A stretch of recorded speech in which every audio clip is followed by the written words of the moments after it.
But just so I can get it on tape, your full name is, Marjorie Wintersteen. and the spelling? Wintersteen. And the Marjorie is Marjorie. And what was your maiden name? My maiden name was Davis. Davis. Right. And where and when were you born? I was born in Milwaukee, Wisconsin, but I was raised in Cedar Rapids, Iowa. Oh, wow. Wisconsin. Yep. I went from first grade on, we were in Cedar Rapids. What did your dad do? He was an accountant, And mom? a housewife. Stayed home, raised the... Yeah. How many children? 5. Oh, boy. Bing, bing, bing. Boys and girls, or... The boys are the older, Jack and Paul, then myself, and Mabel and Doris. Do you remember as a little girl playing and thinking about what you wanted to be when you grew up? No, I don't, except that it was really funny because one of the things that I always liked in clothing were the sailor collars. So when I went into the Navy, my mother said, well, that figures. Was your mom excited that you went in the Navy, or was she... Mother was never excited about anything. And I went downtown to my father's office and told him first. And then went home and told Mother. What did Dad say? Well, it was all right. He never got excited about anything either. They just weren't those kind of people. I like it. It was all right. Yeah. So I was graduating from college And where were you going to college? at the University of Iowa. Studying? I was a PE major. I had a double major, PE and science, and then I had a minor in math. And was that PE, at that time, was that one of those common degrees for women at that time? PE? Physical education. Well, it was classed in with education, which was a common thing for women at that time. That and women did a lot of office work. How did you decide to join the Navy? Well, I was graduating from college, and I didn't really want at that point in my life to go teach school. And it was 1943. So there it was. For me, it was the right thing at the right time. I had never been anywhere away from Iowa. I got on the train and went to New York City. Is that where they swore you in, or did you get sworn? No, I was sworn in Des Moines. I signed up in Iowa City when I was at school, but see, they had accelerated the college classes, so we were out by Easter Sunday that year. So I went in, and we were graduated in April, and I was off to the service in May. Now, when you went into the Navy, what did you think you were going to be doing? I had no idea. They put you through all of these courses, and they do a lot of, take a lot of tests for aptitude tests. And they had me lined up to go to aviation machinist mate school.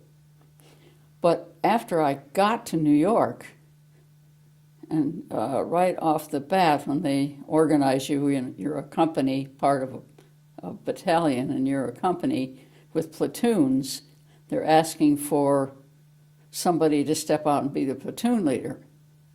So, being the kind of person I am, I stuck my hand out. So I was the platoon leader that week, and by the end of the week, I was the student company commander. So instead of going to aviation machinist mate school, I said, I think I want to stay here and do this, because they had a lot of people doing that. So I became a third-class petty officer with the rank of personnel specialist. And I was out there teaching drill and oriented the people as they came directly from home into the Navy way of doing things. Was that a tough transition for some of the people? For some, it was really hard. And there were some women that had absolutely no sense of rhythm. So marching in ranks was really hard. They would be up and down their rooms at night trying to figure out left from right. We had a couple of little girls one time from Puerto Rico, and this was in the wintertime. When you're in Puerto Rico, it never gets cold. They were short, little, so they ended up at the end of the platoon. And we looked out the window one morning, this was in the winter, and they had their hands wrapped in towels. But there were women coming in there. One woman that came in there, her husband was in the service and her son was in the service, so she figured she might as well go too, so she did. And there were other women that went in the service that were in their 30s, 35 was the top age, who had never left home. It was their one opportunity to get away from home. And after they got done with basic training, then they got shipped out to other training. So they got all their specialized training then after that. So was it like the men's boot camp, or was it a different version? No, it was very much like boot camp. Because they had went through the business of all the testing for aptitude tests, and then you went through classes to learn about how the new lingo for the terminology. Also, they had to go through another physical and get all their shots. So it was going through all that. When I first got there, boot camp was only 4 weeks because they needed those people out in the services doing other jobs. But by the time I left New York a year later, boot camp had been extended to 8 weeks. Wow. But when it was 4 weeks, you got a platoon or maybe 2 platoons in there, and they were out of there about 3.5 weeks. So were you supposed to be weeding them out and kind of decide, no, this person would be good? No, somebody else did that. We just got them to all their classes and to all their appointments, to the mess hall, to every place they had to go, and then we taught the drill. So, what was the base you were at? Was it a base or a it call? was the Navy had taken over a bunch of apartments and a college in the northern end of New York. It's up in the Bronx, Hunter College in the Bronx. And they just took that over. Hunter College has 2 sections. The old Hunter College is down in Manhattan, and then they had built this one out there, and the Navy took that over. And then they emptied those big apartment buildings in the neighborhood, and that's where they billeted everybody. So you'd have 3 battalions maybe of people coming in at once, and they're on a rotating basis. So it takes a lot of people to handle all that. Now, was it in all women's base, or did you have women and men's scattered? It was all women as far as people coming in. It was the Waves and the Marines and the Coast Guard all going through basic training together. And then there were men, officers, on the base, but the majority of people were women. So the teachers and... Most of the teachers, that's right. And there were officers in charge of the company. And then we who were the specialists were in charge of the various platoons. We might have 1 or 2 platoons. Who did you answer to? I answered to the officer there at the barracks. And was that a gentleman or was that a woman? That was a woman. That was a woman. They were all women.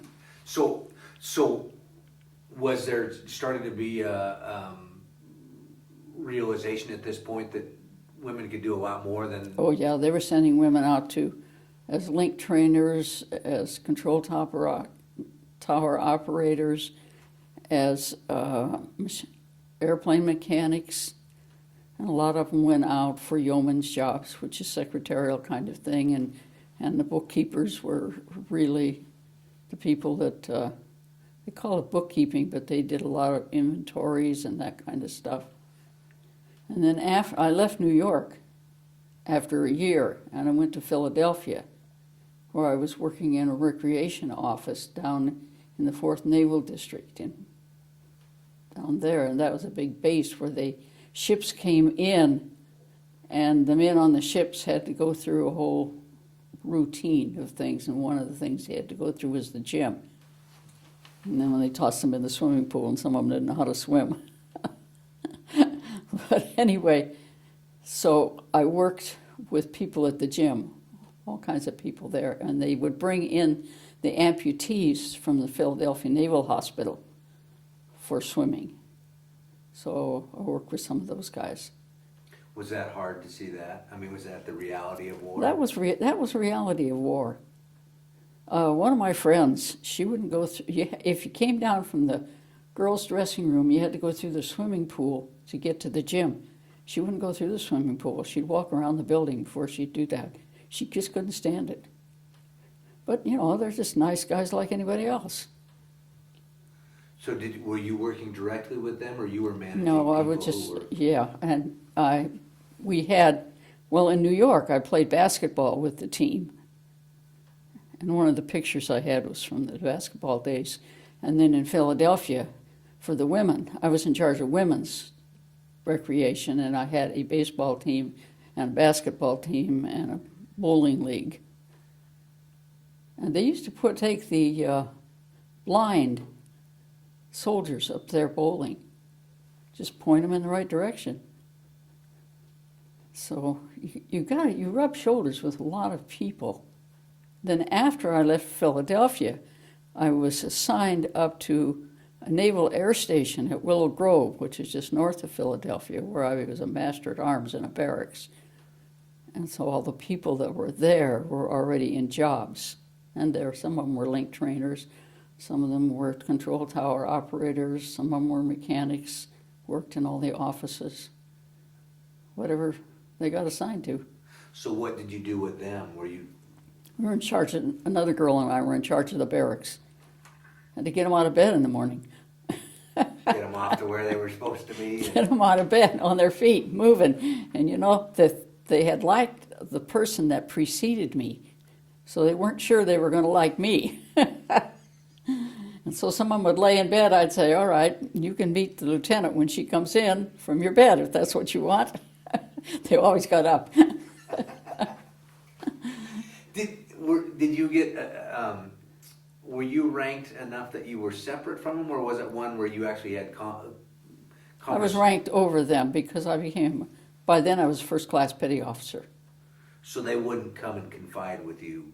Oh, some people would come and talk to you. There was an officer in charge of the women that were on the base, and she was my boss. And that was the job where you're on 24 and off 24. Was it tough for some of these women? Because you talked about some of them that were 35, and this was Yeah. their 30, 35, their chance to make a break. Was it tough for some of them? Because now they're being put into new roles? And Some people it is, but the people who joined in, since they weren't forced into it, they were open. Those are the kind of people that are open to new experiences. And some of those people wanted some new experiences from what they had had in the early part of their life. Because women did all kinds of things during World War II. Not just in the service, but in building the tanks and the airplanes and covering for whatever jobs needed to be done. Was that as big of change, having not been there, was that as big a change as I would read in a history book, that pre-World War, that a lot of those opportunities wouldn't have been? That's right. It was. That opened up other forms of employment for women. Before that, women were really pretty well stuck, unless there were exceptional people who went to college and became engineers or doctors, but they were few and far between. They didn't encourage women into that kind of, you had to really want to do that. Fight the discrimination. Right. Yeah. What about ethnicity? Well, you hear about when they, what's the word, when they put the blacks in with the troops. And they first did that in New York. I was still in New York when they did that. It was an experimental kind of thing. And that upper echelon staff was scared to death that it wouldn't work. But you're so busy in boot camp, you don't care. there wasn't a murmur out of it. They were all so busy and trying to get some sleep at night anyway because they had to be up in the morning and go to all those classes and drill and wherever your specialist took you and sent you, that it didn't seem to make any difference, which was good.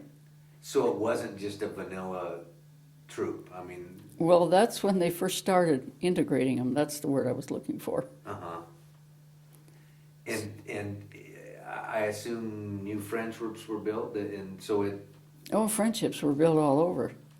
Yeah, because it's, your friendships you build with the people you work with, people you're in school with, or people who live in the same area, wherever you're living, because I lived in a variety of situations, met a whole variety of people. So that's, you build a lot of friendships. In fact, while I was in New York, I built a strong friendship with this one woman who was also my age and just out of college. She came from Tacoma, Washington.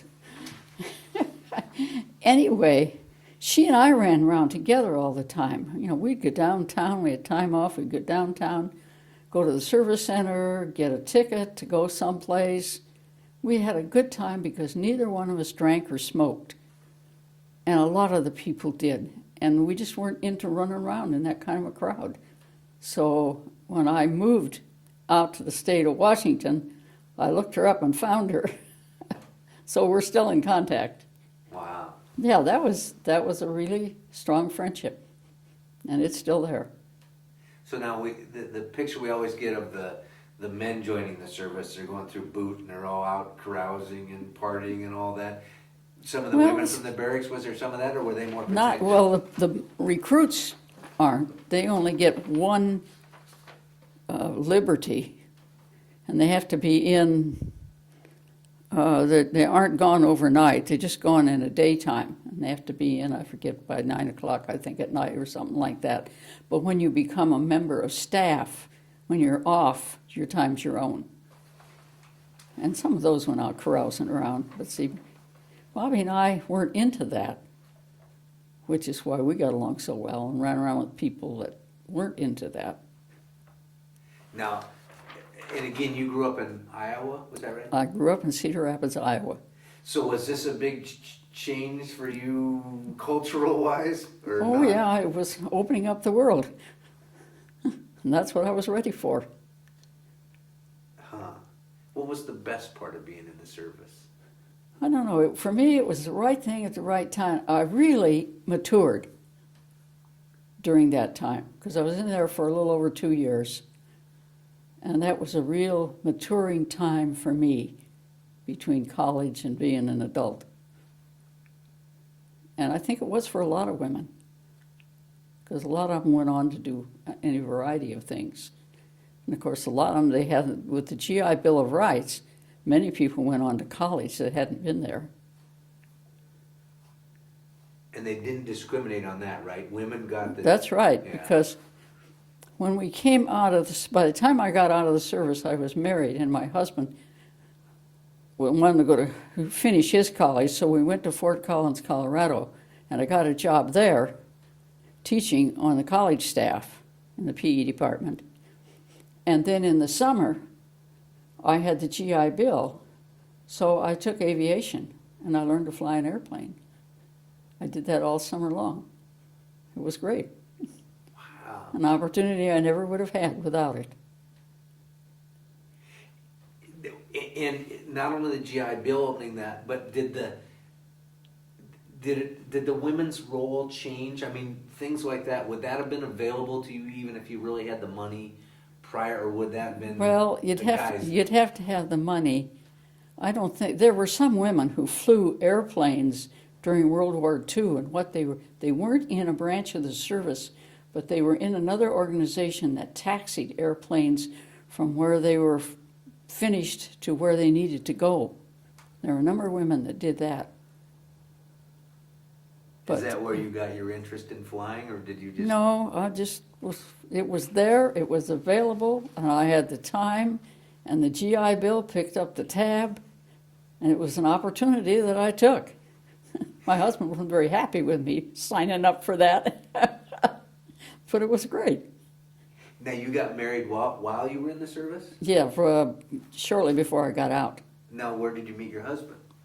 His sister was in the service. She was in New York, and I worked with her. And so when his ship was in the naval yard there in New York, why, she arranged a date. That was how that all came about.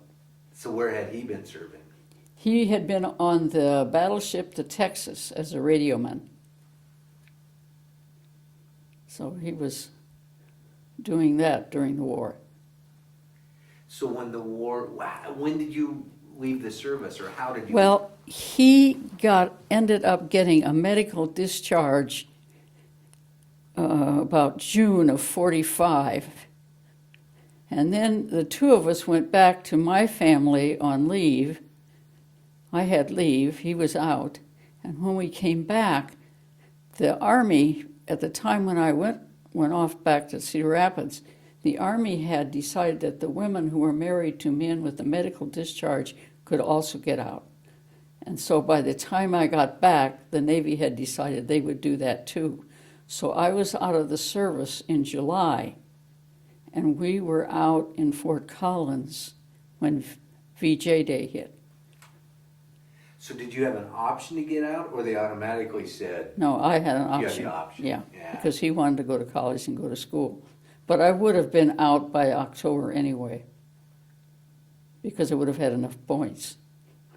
Oh. It was a point system for getting out. Huh. Did you enjoy being in the service? I did. You know me, I'm a social person. Or not to raise your hand and volunteer for stuff. Yeah, I stuck my hand up. You know, I really don't like to walk in ranks, so I got myself out of there.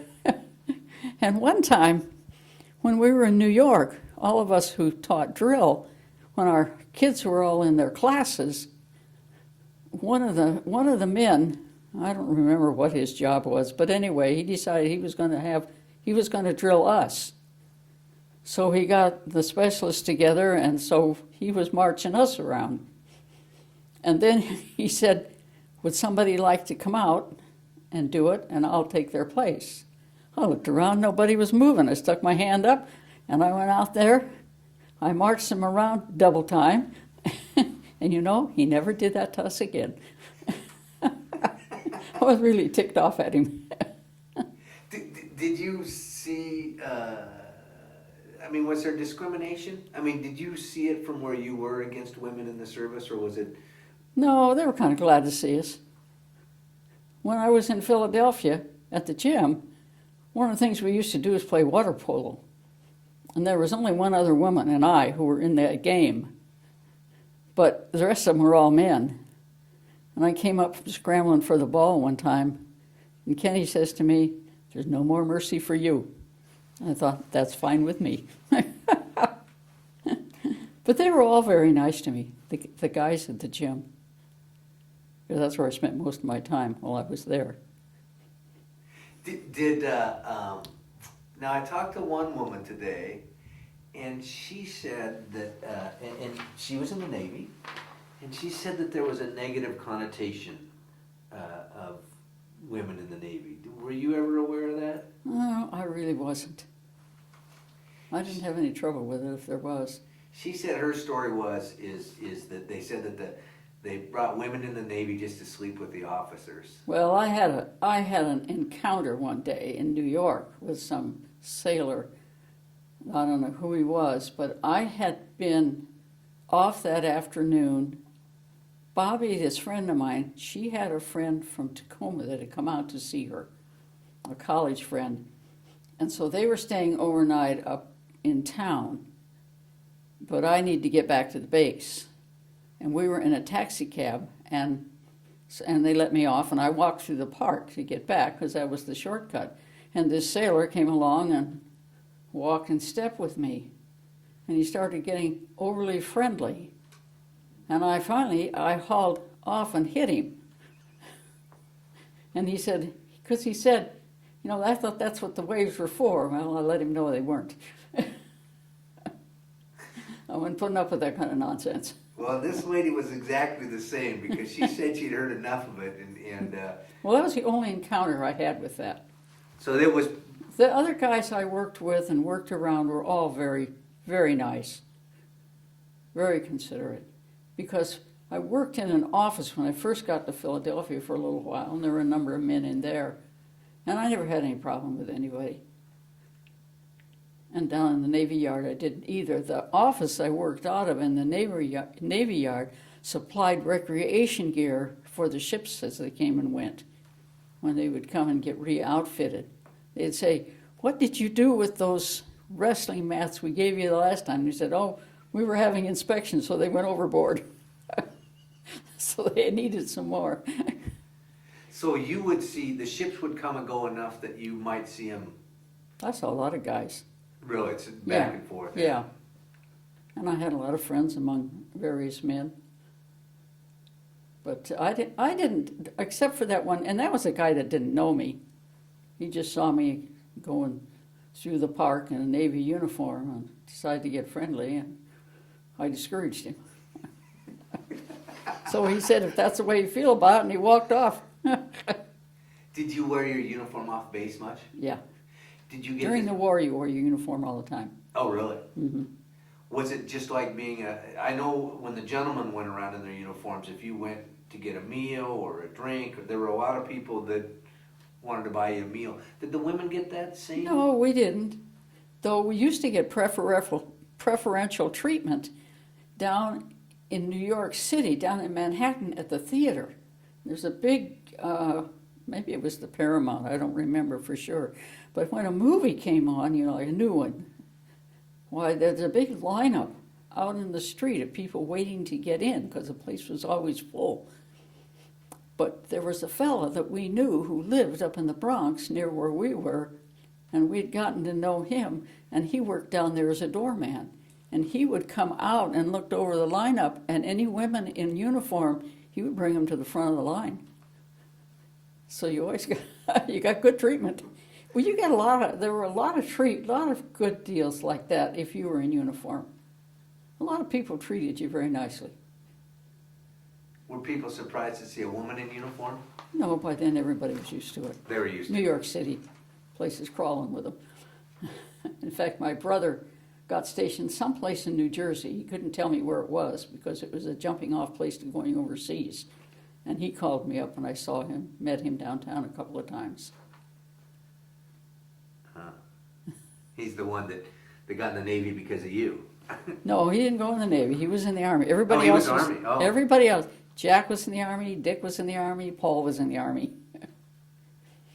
So did your mom and dad put the? They had a 4-star flag for the 3 guys and myself in the window, and then a cousin of mine was living with the folks and going to college in town, and so she had a star hanging up for her boyfriend who was in the service, whom she eventually married. So there were a lot of stars in my folks' window. But it's nice because I've heard of folks that didn't recognize their daughter. They would recognize their sons with a star, but they wouldn't recognize their daughter. No problem. Oh, that's neat. Yeah. That's neat. No, I had no problem at all.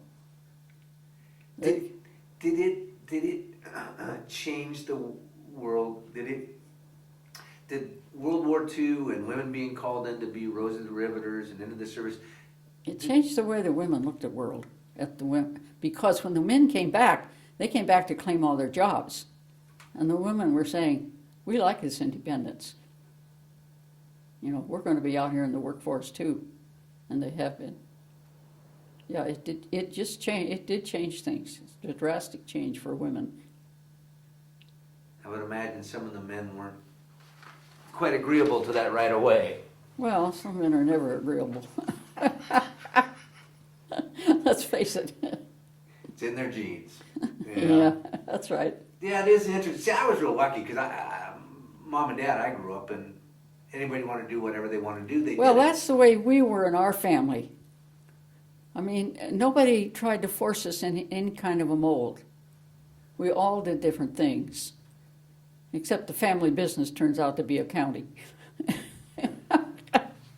Every time somebody says, well, so-and-so's going to take accounting, I say, well, that's the family business. It runs in the genes, that mathematics. Now, what did you do after? Did you go on and teach? Well, see, after I got married and we were out of the service, then I taught for 2 years at Colorado. It was Colorado State College at the time.